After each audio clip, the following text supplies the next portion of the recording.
So, my fiancé took up cooking during quarantine. We used to cook little and instead ate a lot out of the house. We could afford it and tended to eat healthy. Of course, we can both cook, but given our busy schedule, it was easier to eat out. Also, to be honest, I don't really like cooking and consider it a chore to be avoided. I love food, but there are other things that I would rather do in my own time.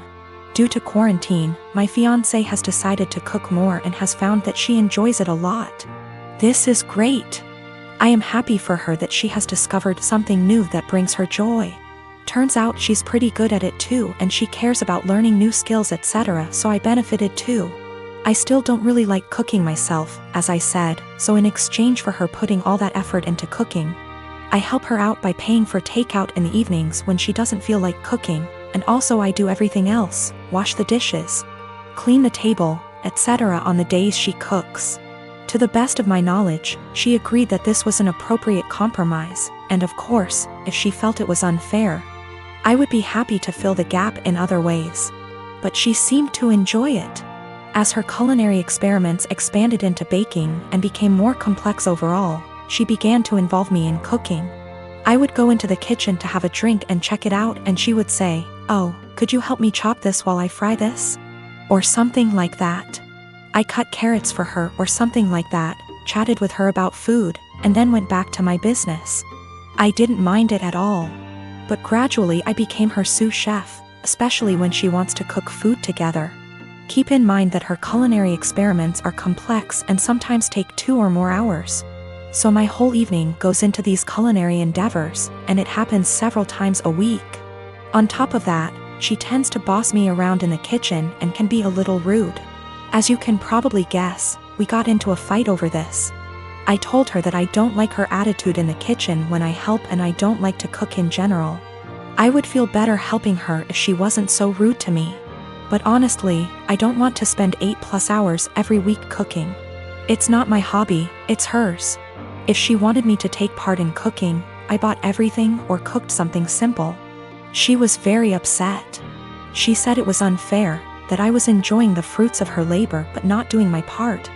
And that cooking took 2 hours and dishwashing / cleaning only half an hour. I told her that it was her decision to cook very complex dishes and that I would be happy if she made a simple pizza or roast. After a certain point, the sophistication of her dishes moves into hobby territory.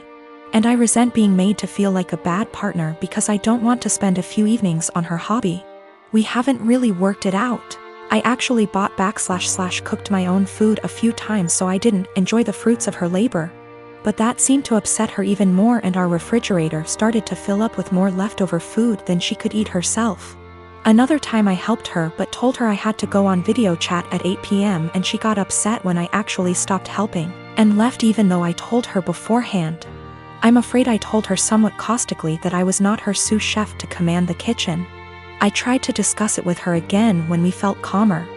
I told her that I liked that she found a new hobby. But it's her hobby and I can't help it and don't want to feel obligated to do it. She countered that it was not feminist of me to put the cooking on her and benefit from it without helping her. The feminist connection doesn't make much sense to me because neither of us used to cook much. And she decided to take up cooking herself, but of course I didn't tell her that. I told her that if she wanted to discuss the division of labor in our household, we could do so and come up with something new that reflected the fact that she now cooks more. We tried to do this, but she wanted to count all the time she spends cooking as time around the house.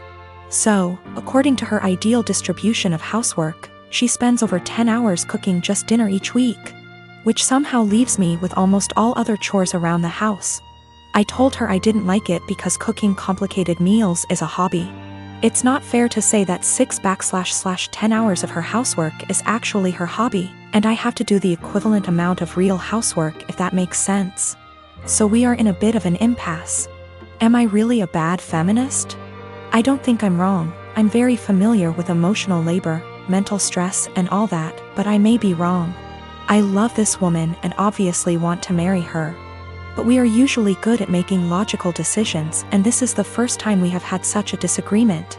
I don't know how to get her to understand the line between cooking as a necessary activity and cooking as a hobby. P.S. The fiancé has taken up cooking gourmet meals as a hobby. But now it becomes my responsibility to help out and do more housework that I don't think I should. I am 33 female, don't think I'm in the wrong here, but the way my neighbors reacted to me has me second-guessing myself. A few days ago I woke up at 8:30 a.m. and was about to let my large dogs out into my fenced backyard. At the last second I checked my phone and saw that my next-door neighbor Catherine had sent me a text at 1 a.m. telling me there would be contractors in my backyard power washing her house from 8 to 9 a.m. Here's my issue. I wouldn't mind letting them in my yard if that made the work easier. But Catherine never asked, she just told me it was happening, with 7 hours notice, in a text sent to me while I was asleep. It was just by chance that I saw it before I let the dogs outside, and had I not seen it, I could have let my dogs out into my yard with contractors already in the yard.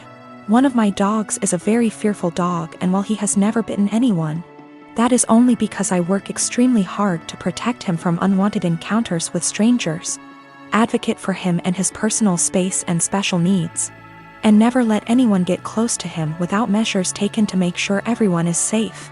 He is a very loving and special dog, so this is just not a risk I'm willing to take because I want to be a responsible dog owner. My neighbors know this, and they know he's scared of pretty much any person that I don't carefully introduce him to. I also have very clear signage on all the gates. But they told the contractors they could go into my yard. Didn't ask permission, didn't wait for my answer. I felt this was an egregious overstep, and just kinda rude and entitled of them to not ask me permission, and just tell me it was happening like I had no say in the matter. I got mad and texted her back and told her that this could have a very serious safety issue and it is not okay, under any circumstances, for them to ever give anyone permission to enter my yard where my dogs could bite them. Unacceptable, and never again. Catherine's husband Jack then blew his top and told me that they didn't have any notice either. They heard from the contractor in the middle of the night and there was no time to notify me. I feel like that's not my problem, and that they should have waited to receive confirmed permission from me before telling the contractors it was okay. I really don't think I'm asking a lot here. I feel like this is an extremely reasonable request, dog issues or not. Then Jack told me that my behavior was unacceptable and that any harassment of the contractors would be dealt with, and that I was to immediately cease harassing Catherine. I never even spoke to the contractors, and I sent Catherine a total of 4 text messages that more or less said that this is a boundary they can't cross. This was unacceptable, and they are not to do it again. Jack sent me a few more nasty texts, and at this point I'm not really interested in being friendly anymore. But Jack still said that I was the one who was being unacceptable. Jack just yelled at me from his balcony to tell me that the painters will be coming back multiple times this week and he doesn't know when, so I am calling the company first thing tomorrow and explaining the situation to them. I am installing gate locks this afternoon. My wife and I, both mid-30s, have been happily married for 9 years. We don't have any kids and don't want kids. We had the what if talk before getting married. She told me she would want to have an abortion if she ever got pregnant. Yesterday my wife told me she's 9 weeks pregnant. She's on the pill, but accidents happen. She said she wants to carry to term and give the baby up for adoption. Naturally, I was surprised by the news and her change of mind. I asked her if she considered getting an abortion. She said she had, but she doesn't want to because she feels a bond to the fetus. She told me she has been researching adoption and learned that the local adoption agencies only accept birth mothers who are okay with having an open adoption. I told her I wasn't really comfortable with this and asked her if she would have an abortion. She started crying and spent the night at her sister's place. She won't answer my phone calls. I'm uncomfortable with this for a few reasons. I was adopted at birth and my adoptive parents weren't the best. I know this isn't the case for everyone who was adopted, but I can't help but have a negative view about it. A few years ago I tried to find my biological parents to learn my medical history, but I couldn't. I was sore about it for a little while, but it doesn't bother me anymore. My wife is aware of these points. I just don't want to pass on my genes because they're essentially a mystery to me. I also don't like kids. My wife said she actually would prefer to keep the baby, but she knows I wouldn't want to. So she said having an open adoption sounded like a reasonable compromise. I understand why she thinks that, but I still don't want to have any biological children, regardless of how much / little I would be involved in raising him or her. My wife takes birth control for reasons other than contraception. If she ever wanted to stop taking it, I would support her 100%. I realize that I'm an idiot for not getting a vasectomy a long time ago though. It honestly never occurred to me until now. I think because my wife has always been on birth control and said she would have an abortion. I see now that it was irresponsible of me to not get one regardless. I'm going to get snipped. She and I talked, it was emotional for both of us, but no voices were raised. I apologized for putting her in this position by being an idiot and not getting a vasectomy earlier. I also apologized if she felt like I was pressuring her when I asked her to have an abortion. I didn't mean to pressure her, but I know words aren't always received as we intended. She said she felt pressured a little, but forgave me because she knows I was totally caught off guard. She apologized for having a change of heart regarding abortion. She said she was really surprised by her own feelings and hopes I don't feel like she tricked me. I don't. We mutually agreed that it would be good to spend one more night apart to really think. We've always have a strong marriage, and we're both committed to working through this, whatever that may look like. I've been out of the closet since I was 17, in 2007. When I came out, people in my family said some pretty hurtful things, which I totally expected.